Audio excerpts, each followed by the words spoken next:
Hey everyone and welcome back to another video. In this video, I'm going to show you how to fix Sling app not working on your LG Smart TV. Now the first thing that you can do is that you could actually go ahead and unplug your LG Smart TV, leave it unplugged for about 60 seconds and then replug it back in. What you've just done is a soft reset of your LG Smart TV. Now if that still continues not to work, the next thing that you can do is just double check and make sure that you're connected to Wi-Fi.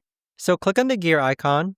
Click on the gear icon again. So click on the gear icon located here, then click on the Wi-Fi symbol located here, and then simply just make sure that you're connected to the Wi-Fi. Now, as a last resort, you could also factory reset your LG Smart TV. In order to do so, click on the gear icon here, and then afterwards, click on the gear icon again. And then from here, you want to scroll all the way down to where it says General, and then scroll down even further to where it says System. Once you click on System, you're going to see this option here that says Reset to Initial Settings. So this is going to factory default reset your entire TV, which clears out any accounts that you're logged into and any apps that you've installed. But there you have it, guys. That right there is the best and easiest way that I know of to actually go ahead and fix Sling TV not working on your LG Smart TV. If you guys know of a better, easier way to actually do this, let me know in the comments down below. I would love to know. Thanks so much for watching, everyone, and I'll see you guys all in the next video.